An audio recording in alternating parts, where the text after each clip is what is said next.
All right. Hello, beautiful people. This is the Randy Bronson Show.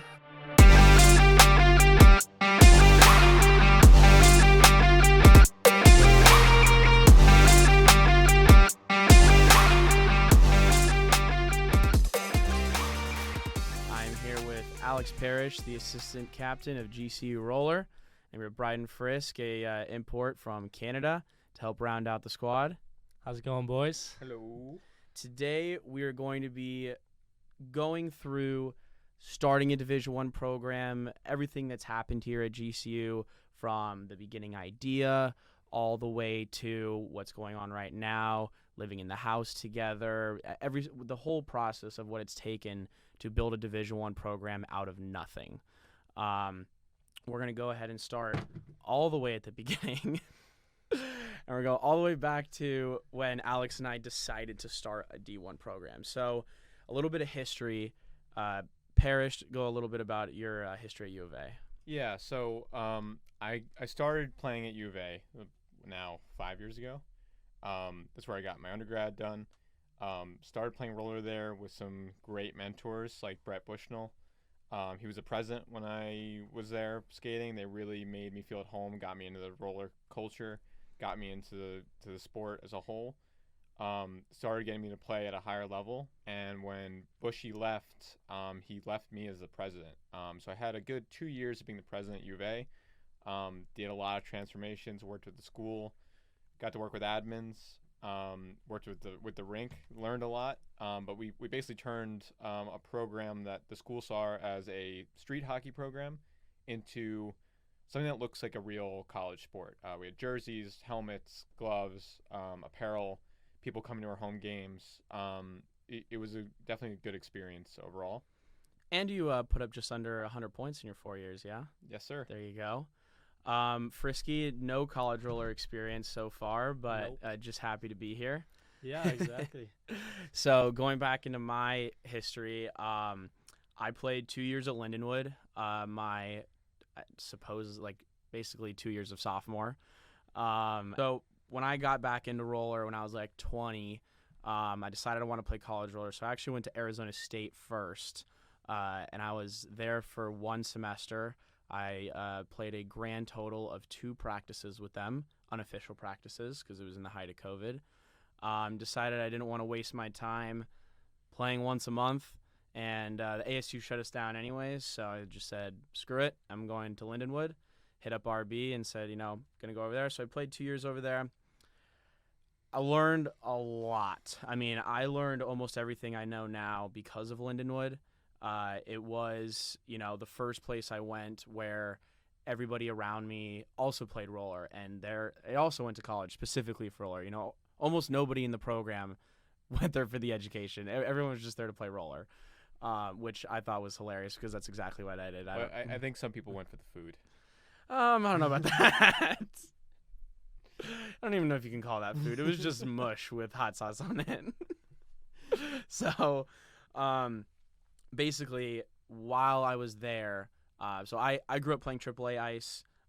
These guys grew up playing in very professional programs in youth. And when I was there was just a lot of things I disagreed with how they ran the program. When I went there, I was being told, and everyone knows this, like Lindenwood is the program. It's the best college roller program in the country. They are the winningest program of all time. I mean, their Division I team all time is like 573 and like 50.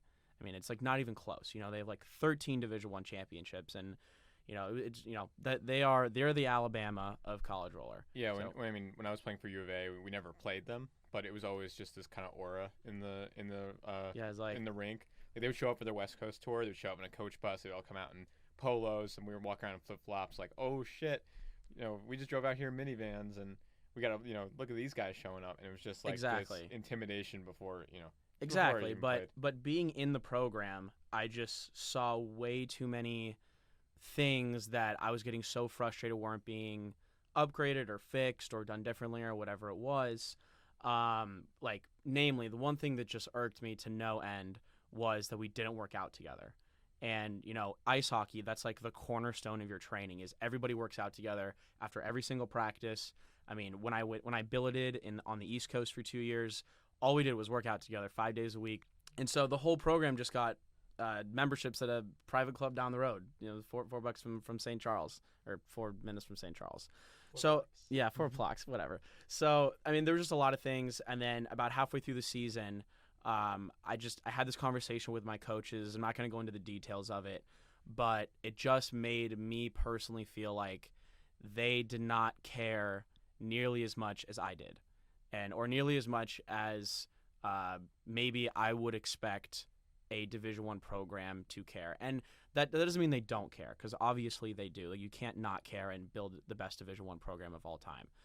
But they were, I felt like they were treating it like a very low-level club ice team. They got a little stagnant. They're winning all the time. They got nothing. Yeah, when you have no team that can touch you within 10 goals, like, it's understandable.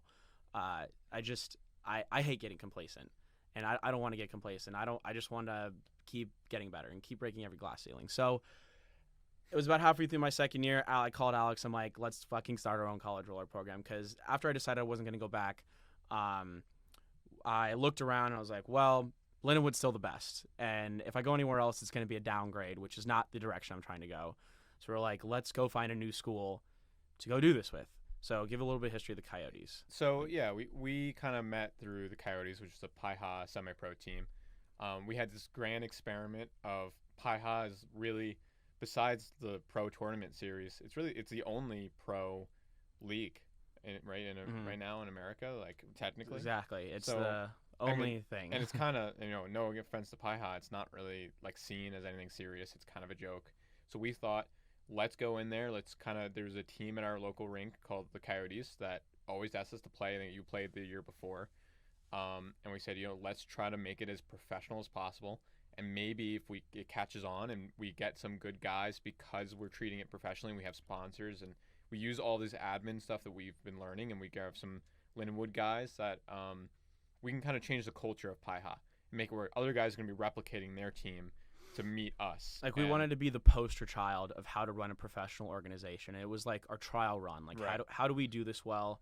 What is it going to take to make people view us professionally? Like the social media side of it. And we had no goals to even. We were like, we don't care if we win a game. We don't care if we go undefeated. We don't care. It's about how do we look and make Piha better by being the best and changing the culture. We got chirped pretty heavily from teams. We wore gray helmets, and everyone was like, what, do you guys think you're Pama? Like, they own the color gray?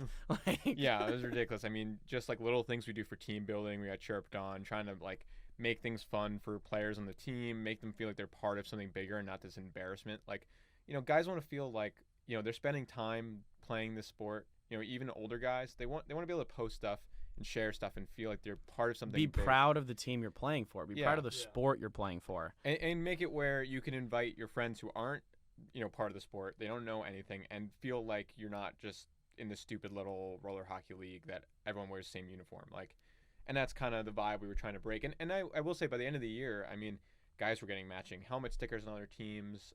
Guys, we did do something. I don't know. Yeah, people definitely started to try and emulate us, especially online. Yeah. Especially on social media, people were really trying to emulate our graphics and the way that we presented people, and just the professionalism that we rose. I mean, we had a team photographer that was at every single event.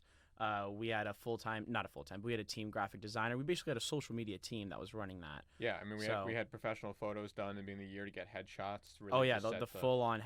We did a full-on photo shoot. I mean, that's never been done in Piha. Yeah, I mean, exactly. So, and I think that it really, we wanted people to know, and for us, it was so we can learn the ins and outs of, all right, we're going to take something, we're going to hijack this team essentially and try to take it to that next level. And I really think we did. And I hope this season that they have great success and we've passed it on to the next guys. But I think we kind of left our mark on Piha, and it was a lot of fun. But this is kind of the next step of that, which is GCU. Exactly. So going into how we found GCU, I think we kind of just like looked around and were like, okay, I mean, I got my first taste of Arizona through the Coyotes. You've lived here for a while.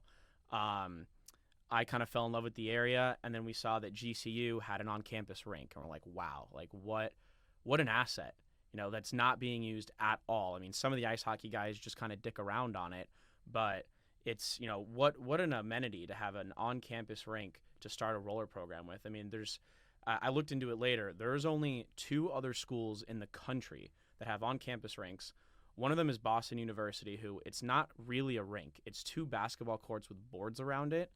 And so they played like their ice team versus roller team thing there, but I don't think they're allowed to host any games because it's not tile, it's hardwood. Yeah, no, they're not. And then there's Kansas State, it's a full-blown rink. It's real, it's indoors, it's a very nice facility that's completely unused because the team only has like 5 players and gets just walloped every time they play. A couple years ago, they had a pretty decent team in like D2, but they couldn't. They're having trouble maintaining, which is part of the problem with roller hockey, right? With college roller hockey, is that you have a kid who shows up to the school, says, "I'm either a big roller guy or I want to get into roller." They start a program. They do everything they can to develop this program through all of the club sports bullshit, working with the university, doing everything they can. They get to their senior year, they finally have some, resemblance of a program, and then they graduate and they leave. And the next guy has to hold restart, that. basically. Yeah, he's got to hold that can. And there's so many teams that, oh man, they were great until their president left, and then everyone dissipated and left and disappeared. Because nobody could take it over. Yeah, and I think we kind of had this idea going in is, can we do something new? Can we find a university before we're even accepted to the university, go and pitch them a roller team? And with our experience and with everything that we've been doing, can we show up and create a roller team that is never been seen before? Exactly. So on one of the trips out here to play on a Piha weekend for the Coyotes, we were up until 3 o'clock in the morning building this pitch deck, and we presented it at like 9 a.m. And we were going into it like, okay, maybe they'll like it, maybe they won't, maybe they'll just say yes, but like don't bother us anymore. How club sports are usually treated within universities. U of A, you were definitely treated like scum on the bottom of their shoe. Like they wanted you to go fuck off and not bother them at all as far as the club sports office goes. Yeah, I mean, they basically, the girl that was running club sports was a hockey person. Like, she was into hockey, she was from Canada, but she still viewed us as like street hockey. It was like, why are you buying more than one uniform? Why are you doing this? Why do you have to travel so much? Why can't you just go play in the street? Why are you paying for club, beer league fees to practice? Like, it was a very weird culture there.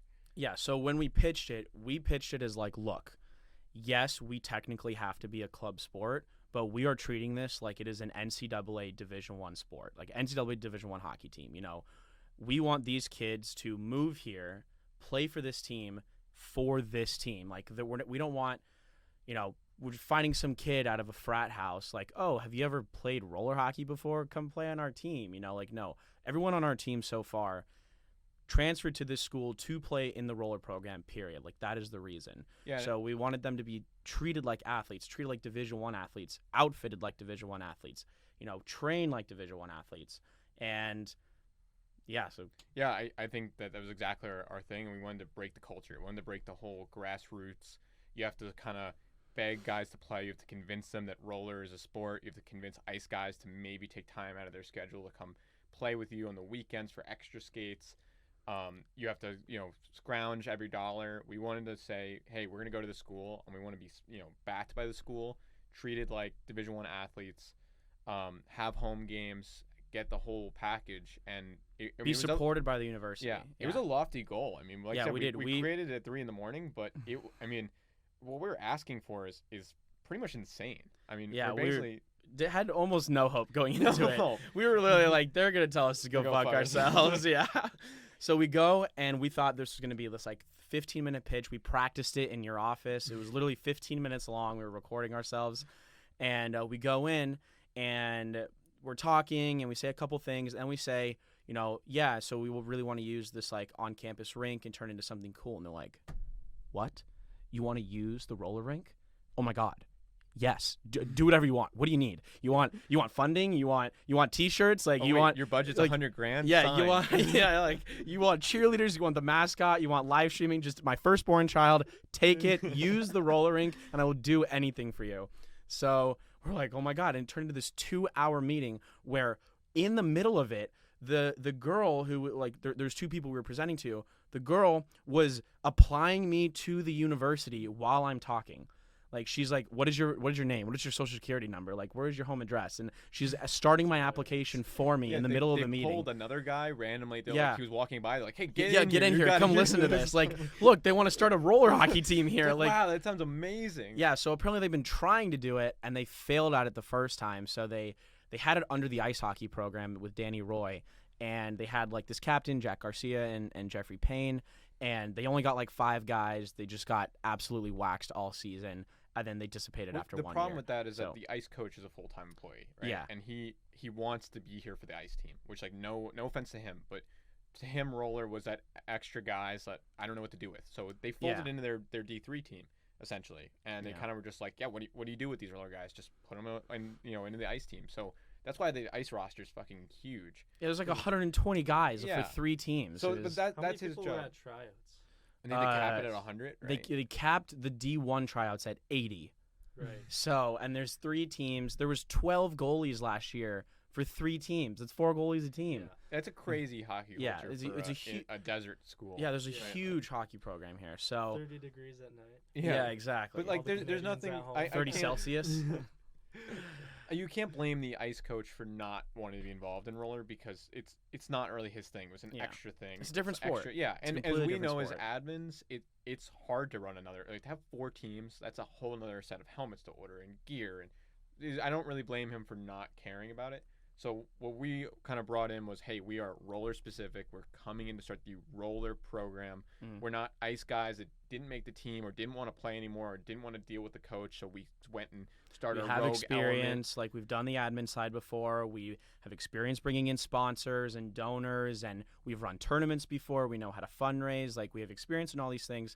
And they were just like ecstatic over it, and they just signed, yes, please start a Division I program here. They told us they want to eventually build a rink on campus that we can have home games at on the full-blown arena, roof, real tile. They talked about demoing buildings on campus already. Oh my God, can we please talk about this really quickly? So we talked to the facilities manager about where we want the arena to go, because they didn't at first. The first idea was not to like transform the outdoor rink; it was just to build a brand new one. And so we get on the phone with the facilities manager. You had the phone call. Yeah, so I had a phone call with them. I said, hey, we have a rink. It's in storage. We're willing to donate it.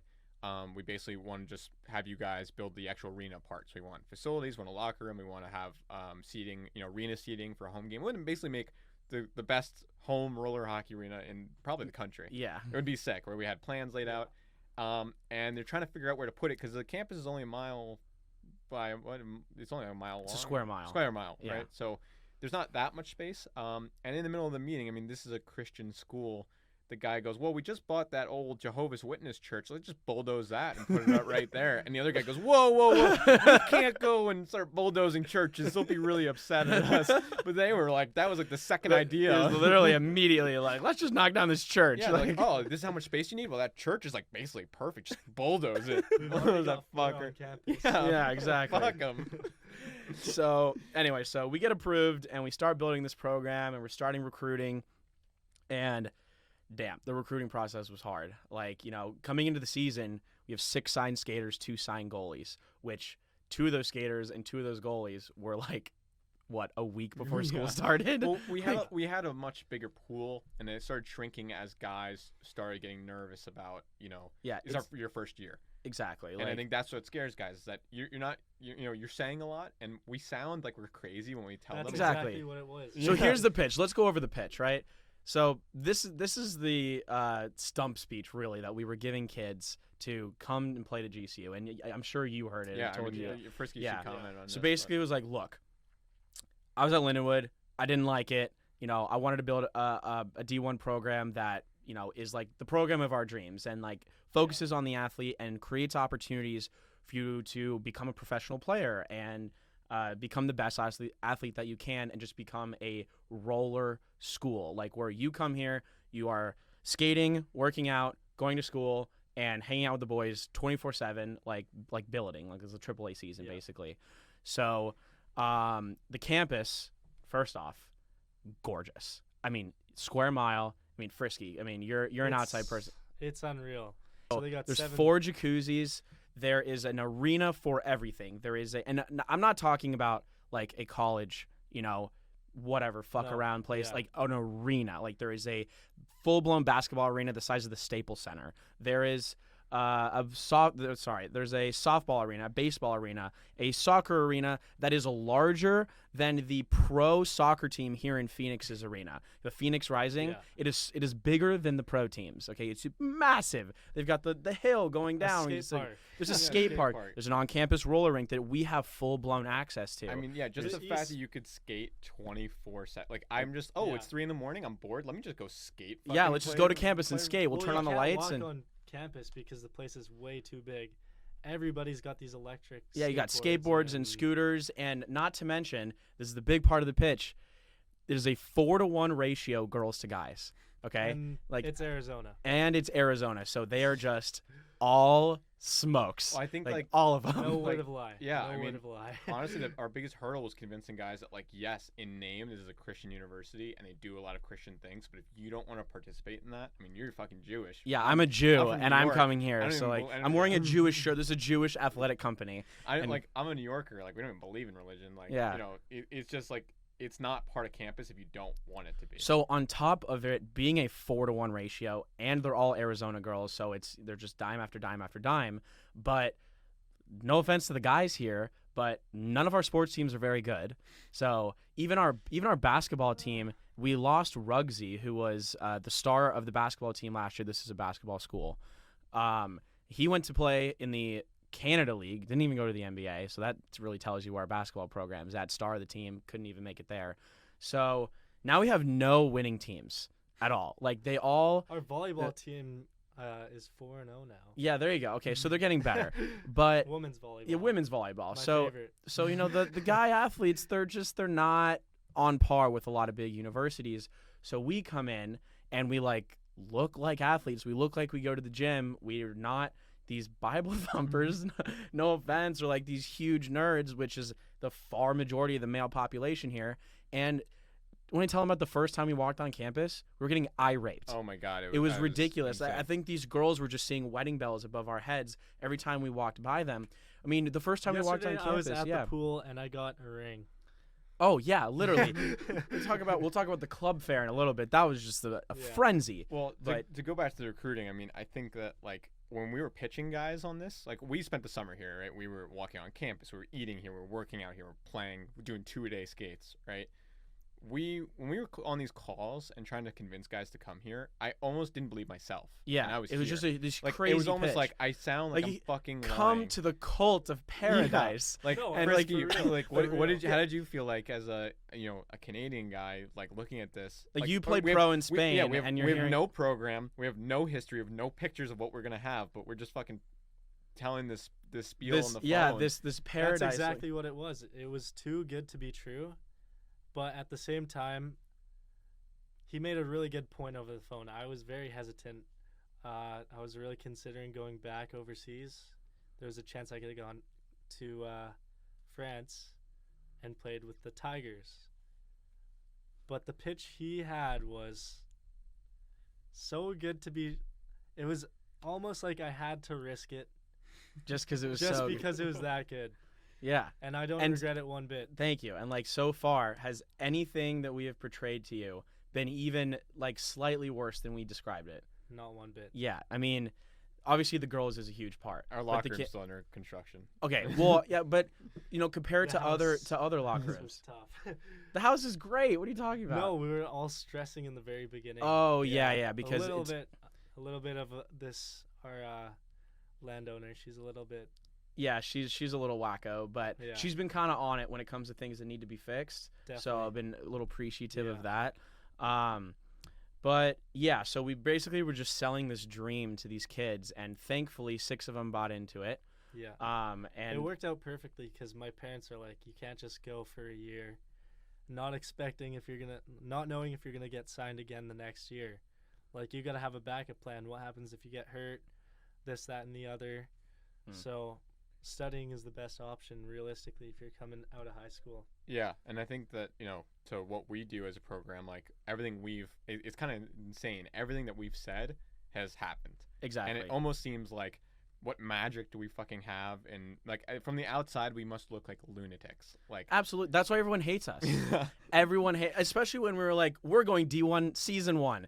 And oh my God, especially U of A. Like everyone is just like, what the fuck? You can't go D1. Go fuck yourself. Yeah, like we've been a program for 20 years and we're still D2. Like how are you recruiting these kids? Just to go like to finish out the story here. I mean, like the fact of the school backing us. The school getting excited for us. They developed a roller hockey department where we have staff members. We have our whole department. We have administrators. Yeah, we have a color commentators. We have a fucking credit card with the university. Yeah, right. Like they've done so much to support us, which is something that I feel like roller hockey never has. Is even at Lindenwood, the school doesn't. School didn't recognize us until we won back-to-back national championships in D1 and D4. We've given the high level administrators, including the whatever that is, student athlete director, a tour of our facilities, and they were interested in the tile. We're teaching them things about roller. It's stuff that when we're if we're gone and we leave here, it's gonna stay. It's gonna stay here. The next guys, we have a coach, Tyler Caressel, who's an old pro player. Amazing. Richard Yusa, absolute beauty, assistant coach. Yeah. We've built this incredible staff. We have a mental performance coach. We've got a trainer. We've got people that want to be camera people, and the school wants to stream the games. And from here, I mean, we did the locker room. Yeah, we have 4 gyms on campus, an NCAA gym. Yeah. We have a team gym that we work at in together. Yeah. We have advantage from the $1 billion facilities that GCU has. It's Olympic. It's an Olympic. It's an esports arena. The keyboard is literally more expensive than my whole laptop. Yeah, it's more expensive than my whole PC setup. 30 of them. Yeah, 30. There's 50. 50. There's 10 rows. And they got 4 PS5s available from 9 a.m. till midnight. It's literally a multi-million-dollar esports arena, and that's every single facility. They take it very seriously, and I think their plans for the next 5 years for us of saying, hey, we want to make sure that the rink has brand. I mean, this year alone, they're like, hey, we want to put branding on the center ice. We want to make the home rink feel good. We want a student section. Yeah, they had us we had to submit fire codes so they knew how many students they could send, because they're like, hey, we'll pack this place so big that you'll break fire codes. Yeah, we didn't even believe them when they said and that. the other thing is, we have to have security guards. The cost looks like it's a lot, but the amount of scholarship opportunities insane. And ways you can make money. Yeah. Okay. Let's talk about the affordability for a second, because that was something that was just shocking to me when I came here. So at Lindenwood, I'll be open about this. I had a $6,000 scholarship to play roller hockey, and they're probably not going to be very excited that I'm talking about that, but people should know. That varied very wildly within the Lindenwood program how much people were getting. I can't confirm what the highest was. The highest I visibly saw with my own 2 eyes was a $9,000 scholarship. I know it probably goes higher for some of the D1 guys. That was not a Division I player. I know it's very need-based, and I know the bottom, I'm pretty sure, I won't say this with 100% certainty, but I'm pretty sure every single person in the program, even on the black team, even kids that don't play on the black team that are just in the roller program, get at least $1,000. I'm pretty sure. So that was a good aspect of it. But I was still paying $16,000. I was probably paying $18,000 a year to go there, because I didn't get a lot of academic scholarship. In fact, very little at all. I think it was less than $2,000, and I wasn't really getting anything else. Here, my summer semester was with no scholarship or help or FAFSA or anything whatsoever. I was paying $8,000 for the semester, which is already cheaper than Lindenwood. But my FAFSA kicked in, which I got so little FAFSA at Lindenwood. I don't know why it's so much more here. Between FAFSA, new student scholarships, and a couple other things that I ended up getting, I was paying less than $2,000 for an entire semester. That includes 4 classes of tuition, 16 credits, housing, meal plan, the activity fees, the health center fees, everything together was less than $2,000. We actually did the math. It was cheaper to live on campus, eat on campus, and go through the whole tuition and all that stuff than it was for me to live at home and buy my own groceries. That's how much cheaper it was. Yeah. So I mean, compare that to other big schools. But this guy also eats 6, maybe 7 meals. I do eat a lot of food. Compared to other big schools, I mean, at U of A, I was an out-of-state student, which doesn't matter here, but I was an out-of-state student at U of A. I was paying $50,000 a year, right? There's no out-of-state tuition at GCU. So I mean, there was just a lot of things that lined up for us to be able to sell the program to these kids. And Yeah, I mean, that was pretty much the pitch. Is like, look, we have all these amazing things. Guess it's our inaugural season, but if you look at the kids we already have, like, we are gunning for a D1 championship this year. Yeah, now like in practice, every kid that's here is a roller guy. Mhm. Every guy, me and Frisky were just talking for 45 minutes about different foreign leagues. Everyone here is, there's no, well, I kind of maybe will try out for ice and then I'll kind of see if I make it to you. It's like, no, you're here, you're dedicated. There's no, oh, I can't come this weekend because I have my, whatever's birthday. Everyone here is for, we're treating this like an NCAA program because for us, this is not the end. This is not the last season, the last hurrah that we're going to have a fun time. Like, everyone here wants to go play pro, wants to do something great, wants to play on a high-level team, has played on high-level teams in the past, right? We're doing, a skate every day. We're doing team workouts. That's a big deal for roller guys. We all want to play. We play in beer league games. I've never been part of a program like this for roller, and it's incredible that we've actually got it done. Yeah. I think the other big thing is all of us have very business minds, and we want to see the sport grow. That's the biggest thing. We all want to professionalize it. We want to see kids look up to the top players and say, I want to be like that guy. I don't want to be like McDavid. I want to be like Travis Snow.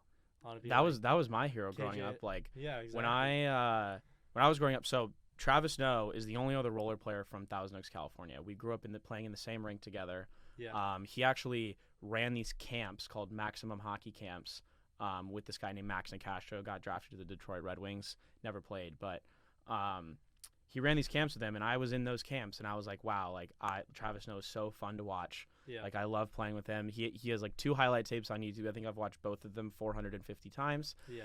And that, even when I was playing ice, people would ask me, who's your favorite player?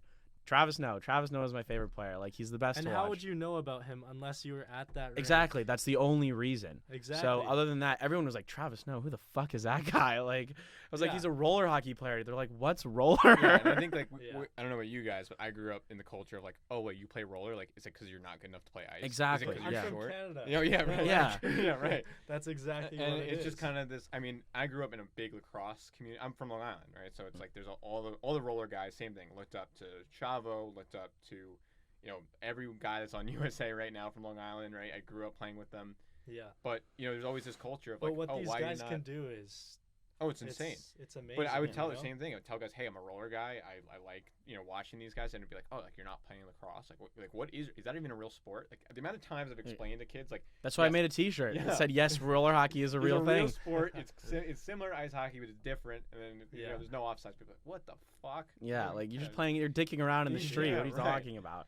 Yeah. So let's actually bringing up the house that we live in and us all being business minded. Let's kind of move into how the season's going so far. Yeah. Our house is amazing. Yeah, so we're a week and a half into this. We all live together. Well, all but 2 of us. So there's 5 of us that live in the same house, and that's Bryden Frisk, myself, Jay Pacheco, Eric Buchholz, both of our goalies, and Xavier McCovey, Bethel transfer. Yeah. We got really lucky that we all immediately clicked. We all had great chemistry. We played an exhibition. Yeah, we all we played an exhibition game against the Camergraph Mayhem, kind of waxed them 12-1. Rosters were a little different, but it was 12-4. Sorry, 12-4. But we gave our goalie to them halfway through the game because we felt bad. So he's not lying. Anyways, yeah, so I mean, I live in my own house in Scottsdale. That's really nice, and it's in a nice community, and in DC Ranch, if anyone knows what that is. And I am jealous that I'm not in the roller house. Yeah. So what's made the house so good is kind of twofold. One, yes, we all love each other, and we have impeccable chemistry already. There's no angst or anything like that. And yes, we've been able to we threw one party. We texted 6 people, and 50 showed up. And we had this just zoo house in our zoo in our house. But it was controlled. That was the best part. It was a petting zoo. And we're in a residential community, so we didn't get the cops called on us. No public safety. No nothing. We didn't get shut down. We went until 4 or 5 o'clock in the morning, and there's. Don't ask me. Yeah, no. I went to bed at midnight, and then I had woke up because I heard people screaming, and I was up until 3:30. But I heard people were at the house until 4. I went to bed. But the other part of how amazing the roller house is that Let's say all we're of not partying. Yeah, Like, we're exactly. not going to party. We just have a little meeting. we have meetings every night. It's And it's insane. because everyone in the house has some sort of business venture or is starting a business venture within the roller world. So out of the house, we have a good roller company. We've got the Randy Bronson Show. We've got some media aspects that we're doing. We're working on Good Roller Wiki. We're working on some insurance things, and we have just all of these So many companies projects. that Yeah. that we've all we're all doing separately, but we're all helping together. Yeah. And we have It's just these. it's yeah. a really great creative space for it. I mean, I Exactly. think that's the reason that I got, tied on to you so quickly is because we would just call each other at 3 a.m. and talk about Constantly. random roller How many ideas. hours do you think Right. we spent Oh on the my phone god, together? it's insane. Hundreds. When you're at Lindenwood, So it was just like, romantic. oh yeah, a lot of Literally, of we it. used to guys just. kiss Dude, on my camera. I would be laying on My my girl- bed with my legs dangling behind me like I was a little phone girl. Like, oh my god, I love rollers so much. Let's talk about it. My girlfriend definitely was a little jealous for a Oh, while. yeah. She was like, "Oh, your other girlfriend over there. You come Exactly. and stay with me for 2 weeks, and we just talk about roller constantly." But Literally. I think that now that funny. we had all these ideas and projects, and I mean, we're constantly working on things because we can't sit still, right? Mhm. That's why people think we're fucking batshit crazy and Yeah, insane. because you're just trying to change everything. Yeah, I mean, So- we're captains of USA. We're putting teams together, sending them abroad. I mean, we're the only reason really that we got to Argentina. The only reason. Yeah, we're the that only team was reason. not going to go. And we stepped in and we're like, no, we will. we will Well, get because these USARS guys. just said that they didn't want to manage it anymore. Yeah, Because it was originally supposed to be in May. Then it got pushed back to June. Like, more than half the roster couldn't go anymore. And they're just like, fuck it. We don't want to deal with this tournament anymore. And we're like, no. Like, We will go, yeah. we want it. We'll manage it. We were already on the roster. We were like the only 2 people left. And so we literally built this roster out with people that were willing to go. 6 of them were from Lindenwood. I'm just like calling all my buddies, hey, you want to go to Argentina? Hey, you want to go to Argentina? And yeah, so we have the experience from that. yeah, and- well, I think that now that we're in the house zone, everyone is about roller, loves roller. It's a Yeah. part of it. It's just this idea of breeding ground of guys just like, hey, like, what if we did this? Or like, hey, like, what if we? It's like a came up with startup this? house. It It's really like- is. it's It's like a not- tech house in fucking In Silicon Valley, yeah. except it's roller. And it's in It's it's amazing. in Peoria, Arizona. It's a mecca for Yeah. roller, I would say. That's the beauty of it. Is like we all have the same dream. We all want to be able to have roller hockey as our job. You Yeah, know, we want exactly. to see it flourish. Yeah. We want it. And- We want it to be legit. Like we want because Yeah. it's not legitimate People right now. will It's say not. like, oh, like there's no point in like we've been trying to make it grow for years, but at the same time, if we want to grow it, there's so much areas that need to be filled, Yeah, well, which means more opportunity and more money. yeah, Exactly. I mean, we've been saying for years that rollers kind of turned this old boy club of like, well, my friends growing up from 10th grade onwards, we've been playing together forever. That's Yeah. our pro team. Or like, oh, these group of guys that I met and no one else can play with us. It doesn't matter if the guys suck. Like, that's the culture that we're trying to yeah, break. like how many pro teams have like one guy on it that looks like he like can't even tie his skates? Yeah. Like And- they just been homeboys forever. Like, and- forever. And it's like, well, we or he know- pays the team fee. Cough, Right. cough, Joe Susi, cough, coughs. And Two-hand. exactly, two- two-hand two-hand slashing our goalie in the executioner neck style. last night for no reason. And then telling us that he's like, oh, so what, I'm a senior citizen. You're not going to fight me, whatever. So we'll talk about that later. But yeah, So- right. We're trying to take over all of that and trying to change that culture. But I think the biggest part is getting the new generation of guys, the younger guys to grow the sport. Change And that's it why we're doing the completely. Junior Lopes. Yeah. That's why we're building out a youth program through GCU. Let's kind of get into the U of A stuff as far as changing the culture goes. Yeah, well, like- before that, I mean, I think also the fact of all these guys, the tournaments have gotten lazy, things have gotten lazy. People just say things. I mean, the amount of things I've heard at tournaments, like, oh, this should be live streamed, and then And everyone like- just kind of looks like- at each other like, oh, that would be nice. Like we're like, oh, well, what does that take? Let's It's do it. not that hard, and then Yeah. we do it, and And then they just people sit fucking around curse us out. Yeah, and say, they're just "You're like, fucking faggots for and then doing we that." go and do it. Yeah, and they're just like, what the fuck? Yeah, Like, fuck you. yeah. What, do you think you're cool because you can live stream this? Like, yeah, you think you're yes. better than us? Yeah. Like, it's oh my god, that's such a like. You think you're better than Yeah, us because you're you're actually not doing a things. That. Like, Like, it's, Oh, it's you got a literally- locker room? You made a Division 1 team in a locker room? Like, You think you're what- better than us? What the fuck? You guys have matching Yeah. helmets? You guys look professional? What the fuck's wrong with you guys? Oh my god, talk Like, about our helmets. Jesus, they're so beautiful. Oh, they're so But yeah, as far as changing the culture goes, when we were thinking about GCU and building the cult, like what do we want the culture of GCU to be? Like it's blossomed so well, but one of those things was like, what are the rivalries? When I was at Lindenwood, yeah, a rival was Bethel, kind of, even though we beat them every single time. and especially with their secondary team, no competition whatsoever. I mean, it wasn't even close. And I think a guy thanked you for beating the shit out of him. yeah, that was Kansas State. Literally, I line up to the draw. It was like my first or second game at Lindenwood, and the guy looks at me and he's like, "It's such an honor to be on the same floor as you." I'm like, "Dude, we're in the same division. What is wrong with you?" So Lindenwood and Bethel had this rivalry, and then there was like that Farmingdale, Lindenwood for a while. But since all those core guys are gone, there's no more rivalries in the NCRHA. Lindenwood and Bethel, it's only like a historical rivalry, but as far as the actual skill goes, there's no competition. So we were like, how do we, get a rival? And it kind of it did it without us trying. Yeah. So naturally, didn't it? Exactly. I mean, we kind of thought that ASU was going to be our rival, right? We figured we're going to have home games. The school's telling us you need to get security at your home games. Yeah, we're like 15 minutes away from them. It'd be a like, natural rival. Yeah, we're the only other D1 team in their conference. Yeah, so. right. ASU plays at Peoria constantly. There's always ASU guys there. I mean, we know a bunch of guys playing the same beer leagues. Like we figured by the third game it would be this huge rivalry because they'll be pissed when they play at a home crowd and whatever. That very quickly changed with the U of A boys. So let's talk about the Tucson trip. Yeah. So basically, when we were on the Coyotes, U of A reached out to Parrish and said, we want to have a home game. We want to have a senior night. And because they hadn't had any home games all year, they were on this 13-game winning streak. It was 11 or 13 games, something like that. Yeah. And so they invited the Coyotes out to have a senior night where they would invite their friends and families and sororities. And in the past, they've done home games because ASU. And, like, I remember we were a D2 team playing ASU D1. We got, like, smoked by them. But just the fact of they have a great arena down there that's 10 minutes away from campus. Just the fact of having ASU come visit and play and have a home game where you can have your friends and family, it's just such a difference. I mean, there's a bar at that arena. Like, it's a great environment. I mean, the tile's horrible, but yeah, but no, the great environment's great, and it's so like the rink or the building is barely bigger than the rink. So even if you only have like 100 people in there, it feels like a packed. And I remember arena. Those games, and they were great. And I wanted the new guys that are there to experience that, and ASU wouldn't come play them for whatever reason. We were like, we will be, they sold us as a pro team coming down. It was this big exhibition. Like, they were gonna get all their friends there. Like, of course we want that for them. Like, exactly.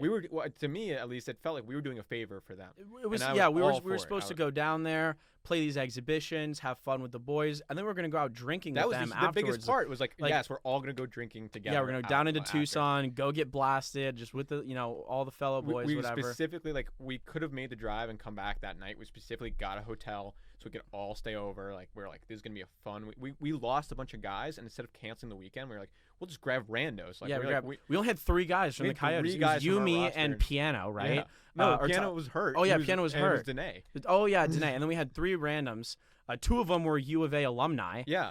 And we literally were just like, we're going to put them in jerseys that look good so these guys can invite their girlfriends and friends to and make it look like they're playing against a pro team. And feel good about their sport. Like, exactly. that was our whole goal. So then, they wanted to, like, do this whole presentation for their seniors and give them flowers, whatever. We were all for it. We were like, we will sit in the locker room for as long as you guys want. We'll come out, be the bad. We were, like, playing the role of the bad guys, and we were excited about it. Exactly. We just wanted to do something nice for them. I was like, sure, I'll help a college roller team do something like this. Like, I wish Lindenwood would do this. I wish we had a college night.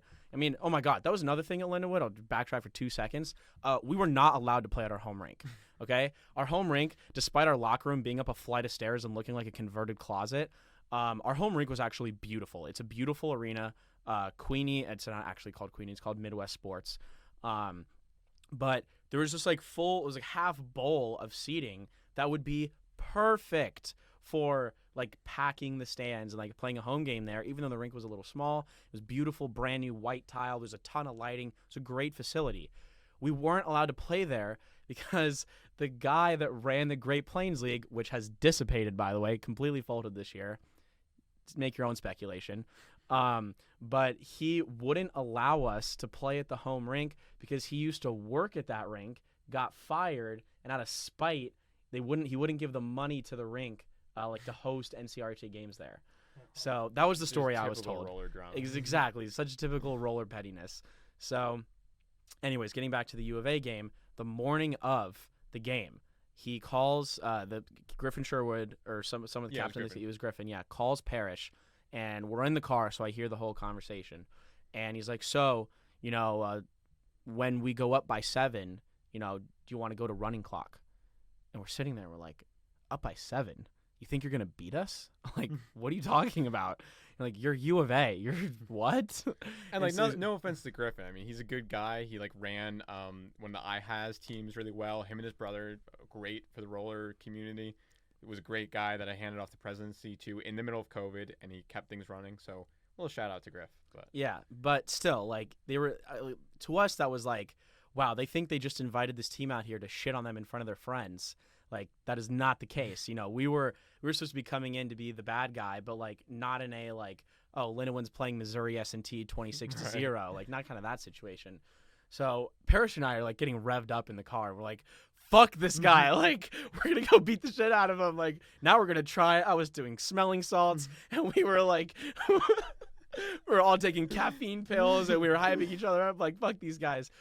So we go out there, we play the game. And I just want to take 2 seconds to talk about some of the shit that happened in this game. Well, wait, before that, okay. I mean, first of all, none of the U of A guys would talk to us before the game, except for when our guy Danae, who sells vegan hot dogs and makes his own crystal jewelry, walked past their locker room, and they thought that he was a gang member, and they were like all concerned that he was gonna stab them. Yeah, and they were like, "Oh, I've never seen a bunch of white kids like more scared of a minority." And keep in mind, Danae is like 5'4", maybe 105 pounds. He's got like 2 tattoos. Yeah, like, no, he's got more than that. But still, like he's got like, oh god, a brown guy with tattoos. He must be in a gang. He must be like threatening. Yeah, oh my god, it's ridiculous. But they wouldn't like talk to us for the game. Like, whatever, you want to get into the game, like I get it. But like, I don't know.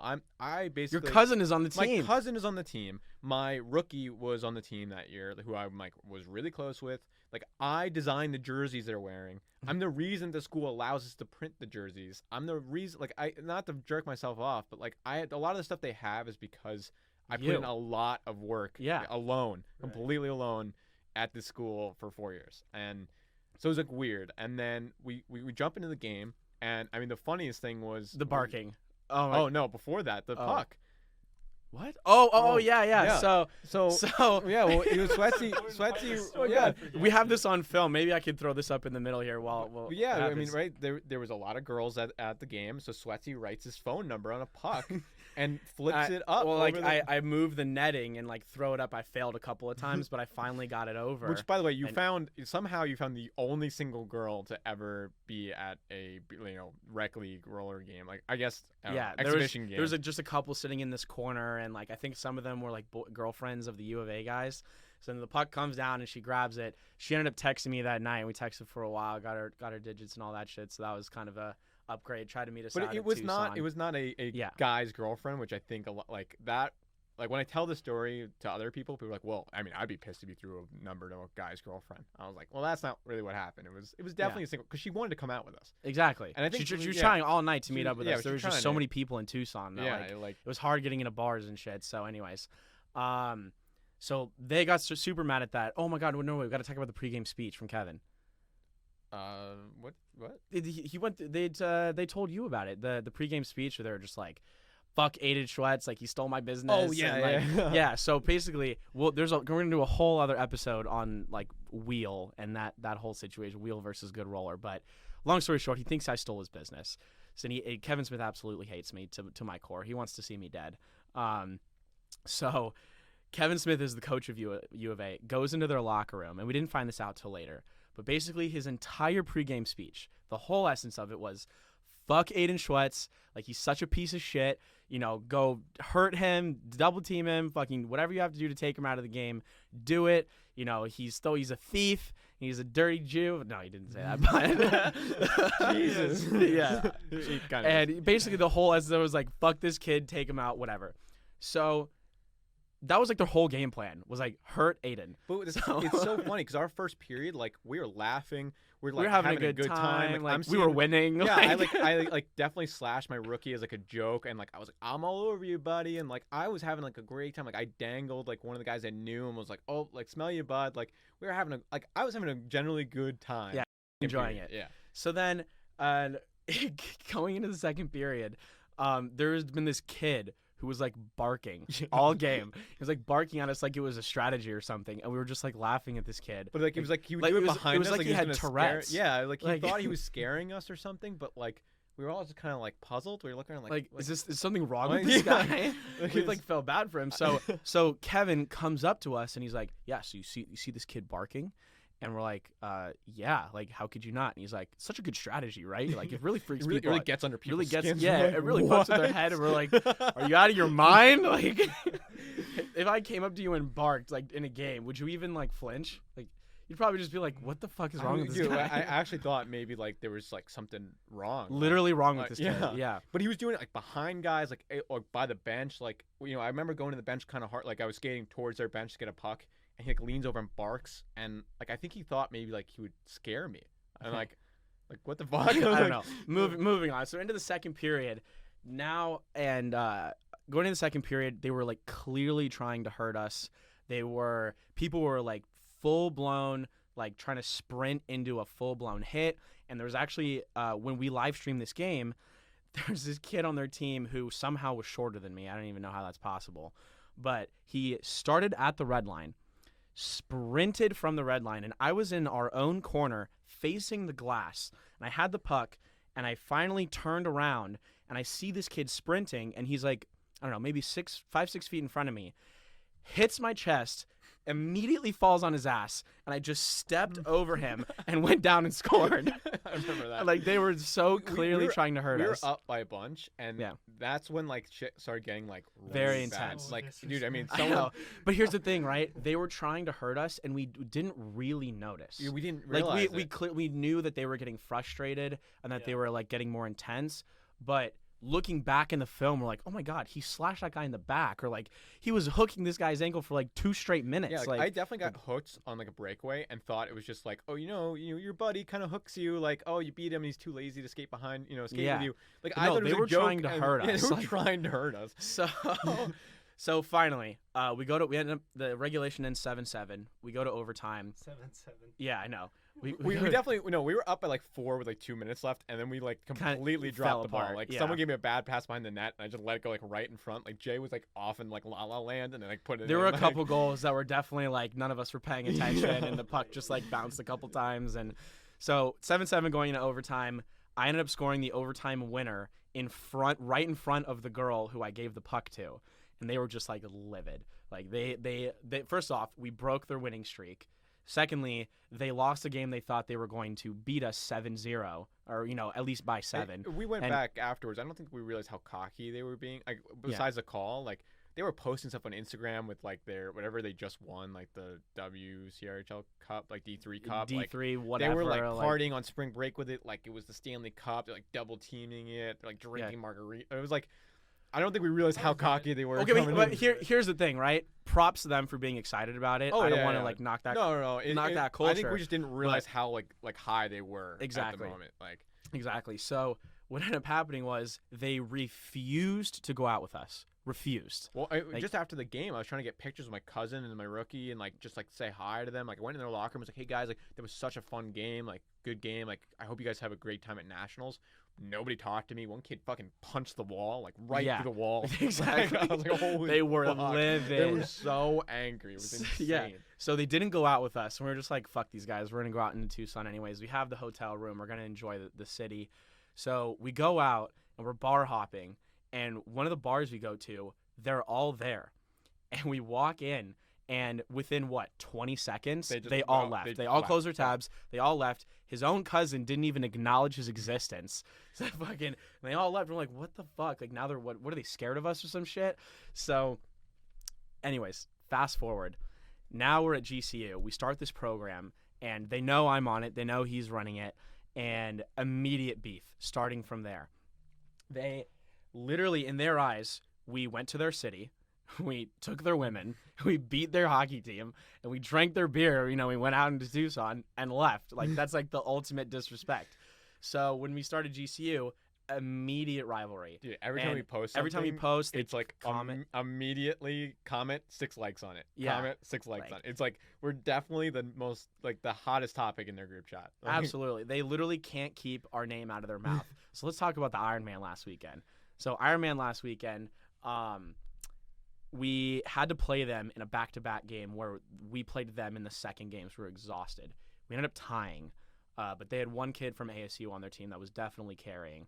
And afterwards, we were playing games, and one of the parents of our players is in the stands, reports back to us that literally the only thing that they have been talking about the whole time in the stands is GCU and you and me. They cannot talk about anything else. They have nicknames for us, Schwetzel Pretzel, which, by the way, not insulting, like hilarious name.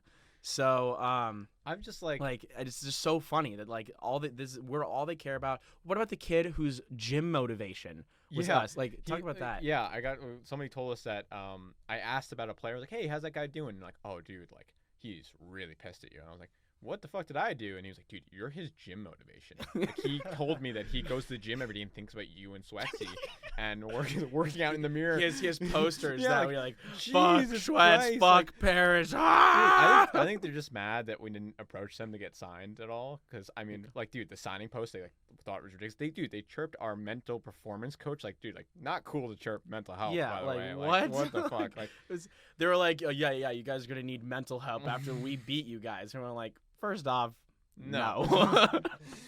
We're not you who end up punching walls after a loss against a team that didn't even really exist. But dude, I mean, even just the attitudes after, like, I don't know. There's certain guys I don't love that are, U of A alum guys. But, like, I still respect the guys who started. Like, Kevin Smith, like, he started the program. There's another guy who started the program. Like, I respect them. Like, they started something that's still going. Like, that's impressive.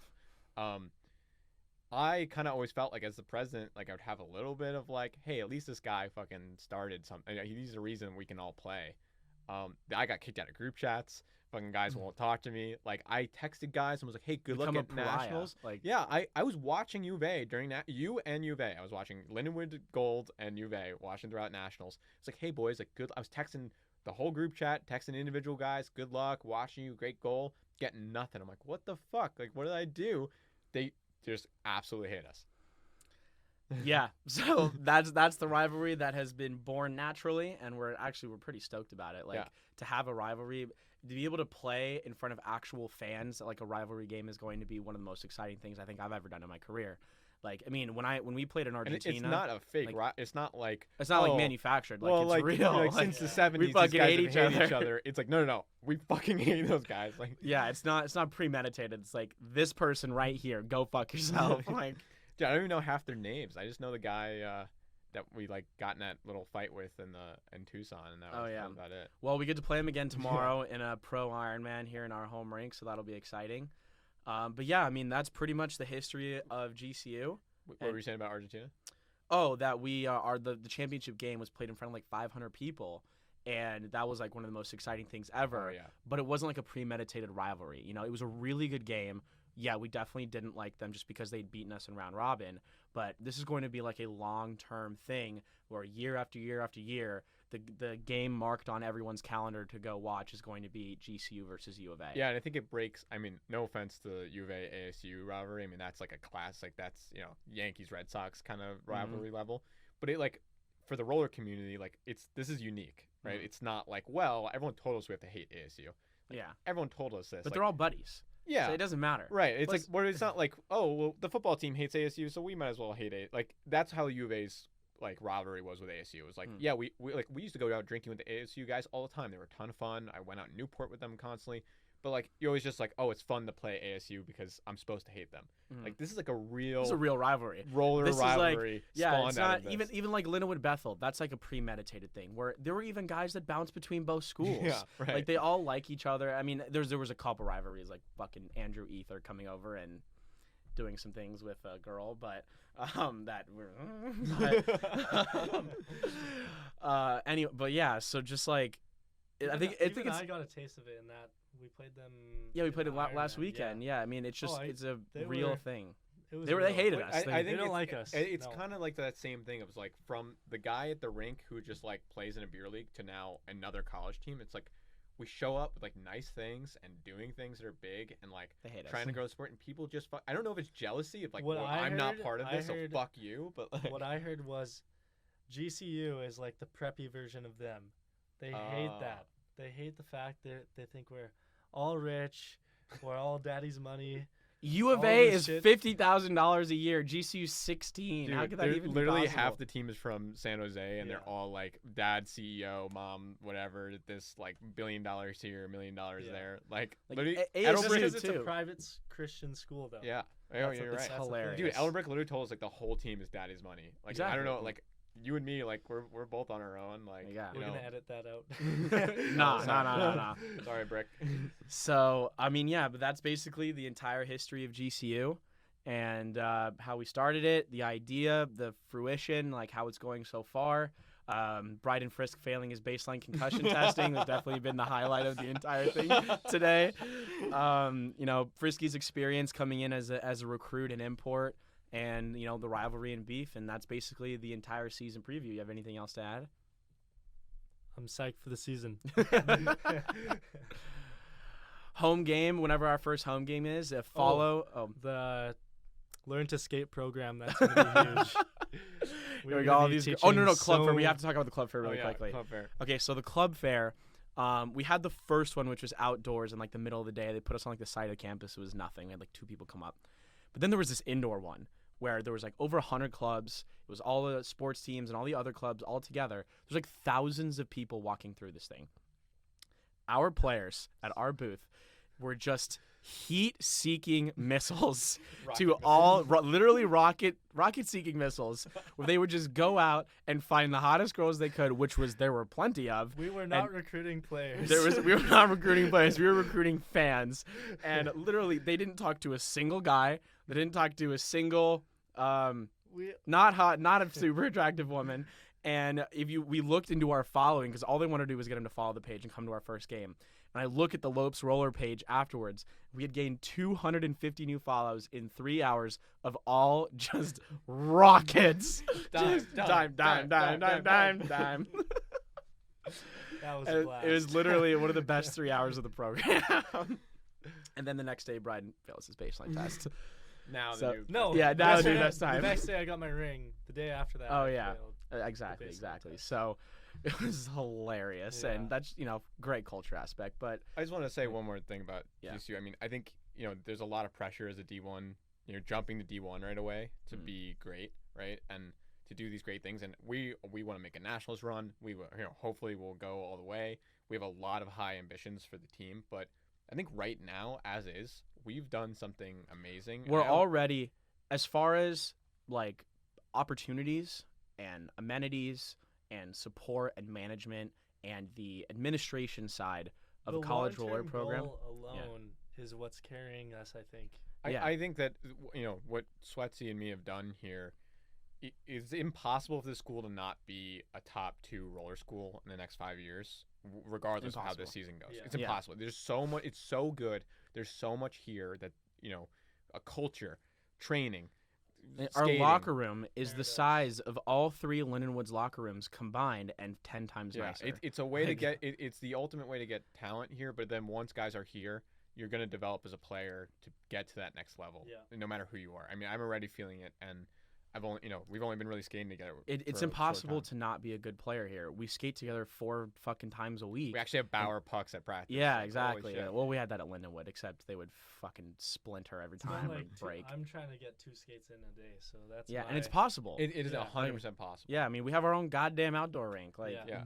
You go to class, bring your skates with I you. mean, and Yeah, just exactly. we feel real. I mean, we have backpacks, we have apparel, we have practice jerseys, we have real. You know, we just feel like the coolest helmets in the Yeah, game. we- We've got we the feel best locker special. room in the game. Yeah, like, it feels special. It feels like you're here to you play roller, and I think that's something that no other school has. Yeah. And what we've done here with the school and what our home games are going to be like, and the culture we're setting, we hope the main goal out of everything, you know, all the bullshit aside, all the rivalry stuff, other schools, we want them to match us. We want schools to look and say, wow, they got a club sport to do something nothing, you know, we Yeah. are now an exceptional sport. There's a really amazing culture here, and I think that other schools are going to have to adapt to and that's how we grow the sport is Yeah. we set the standard, and schools say, hey, I'm ASU, we have a great hockey culture here, we have, you know, a D1 school, We're gonna NCAA beat that, school, you know? let's try to develop roller too, because we can.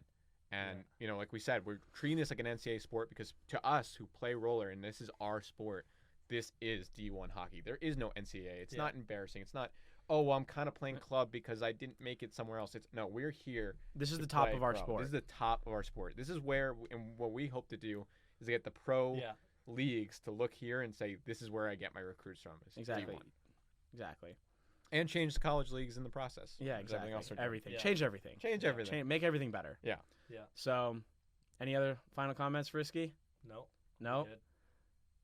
Parrish? This has been All a right. great pod. Great Yeah. pod. Thank you, beautiful people, for tuning in, and we will be back here soon. Thanks for having us on, buddy.